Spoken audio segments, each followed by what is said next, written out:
کوي چې فرض کوي او سنت مه کوي، فرض کوي او سنت پرېږدي، دا لوی جرم دی.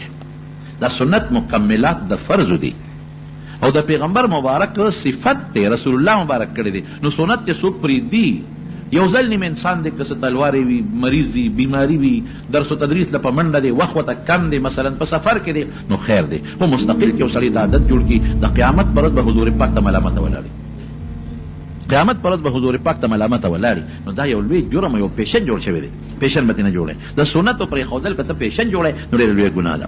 دی وایي چې په لومبۍ سپاره کې، په لومبي رکعت کې د درېیمې سپارې آیتونه وایي او په دویم کې د لومبۍ سپارې ووایي.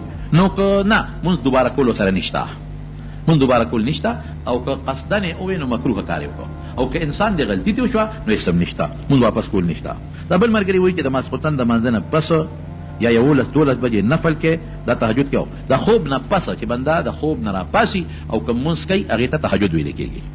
او بهتر ټیم یې دا دی چې سړی سبا خطو ته نږدې وکړي. او نبی علیه السلام مبارک دوم کړي دي، څلور یې کړي دي، شپږ یې کړي دي، اته یې کړي دي، زیات یې کړي دي. خو زیات تر د رسول الله صلی الله علیه وسلم معمول د اتو رکعاتو تهجدو په 2 رکعاتو باندې.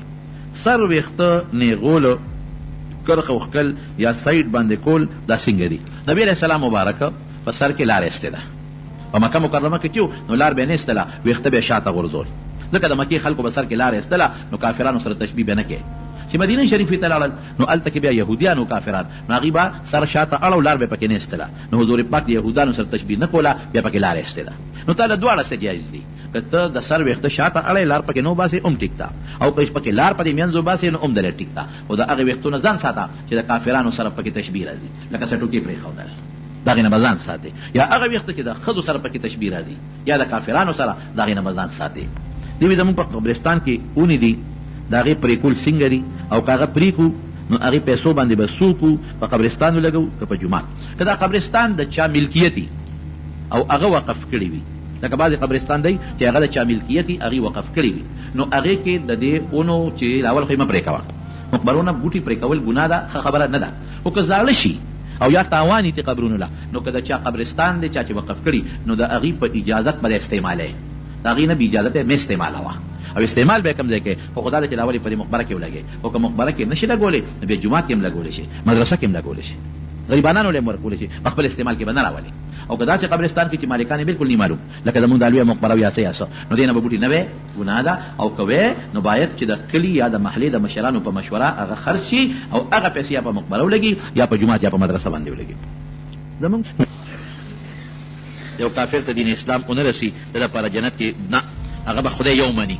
اسلام داسې ځای کې دی لوی شو چې هلته نه د پیغمبر او د خدای او د رسول څه قسمه تعلیمات نه اورېدلې، دی به یو خدای مني، که یې نه منه بیا به دې تپوس کېږي. خو نن سبا داسې ځای نشته، نن سبا هر ځای ته اسلام رسېدلی دی، دا خبره نن نشته.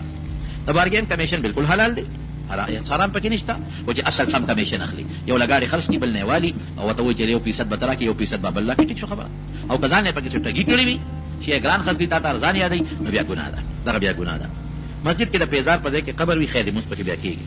د چا د سر صدقه منل په خپله خوري شي که نه، چې څوک منختره وکړي، منخته به نه په خپله خوري نه به بچي خوري، دا به غریبانان خوري، مالداران به بالکل نه خوري. جومات چې شهید کې لري کې په هغې ځای کې کور جوړوي، بالکل ګناه ده. جومات وقف ځای دی، په دې کې کور بالکل یو قسمه تصرف په هغه ځای کې منع دی، نه پکې کور جوړولی شي او نه پکې حجره جوړولی شي، او دا بالکل ګناه ده، ناروا دی. د نانو ویښته خرڅول ګناه ده، ډېر لوی جرم دی دا، خرڅول اخیستل دواړه. د انسان د ویښتو نوکونه په کومه ورځ کټ کول بهتر دي؟ په کومه چې ستا خوښوي. بعضې علماو د آدابو نه د زیارت ورځ لیکلې ده، خو خیر په دې کې څه مرفوع حدیث د نبي علیه السلام نشته. خو کوشش کوئ چې ورځو کې دننه دننه د زیاتي ویښته مو واخلې او نوکونه هم واخلې. د ښځو دپاره سر ویښته مختلف انداز کې جوړول څنګه دي؟ د ښځو هېڅ د سر جوړول نشته، د ښځو د سرداري چې ویښته دې څومره ګڼي دا بهتره ده. او د ښځو دپاره دا دي چې سر کې دې تیل اچوي چې بوی نه کوي، او ګومن دې پکې وي، او شاته دې کمسۍ جوړوي. اوس ښځو له دا جایز دي که یو کمسۍ جوړوي، که دوه کمسۍ جوړوي، که 10 جوړوي، چې 20 جوړوي، هر څومره کمسۍ چې جوړوي. خو د ښځو لپاره کمسۍ، که کمسۍ نشي جوړولی نو شاته ورته کوني ورته چې وسوي، دا مو ته اچولی شي، ښه ده. خو د ښځو لپاره ویښته کټ کول یا د سړو په شان ویښته جوړول دا په شریعت کې حرام دي. کشته کې، جس کې، ریل ګاډي ټولو کې د لمونځ کېږي که نه کېږي؟ بالکل پکې کېږي. کوشش کوه چې قبلې ته دې مخ راشي. او که بالفرض داسې حالت و چې تا مونځ وکړه قبلې ته دې مخ نه شو راتلی، نو بیا هم حتی الوسه کوشش وکړه چې مونځ وکړې، خو د دغې مونځ به بیا قضا کړې، که دغه وخت مړ شو نو غاړه به خلاص شي.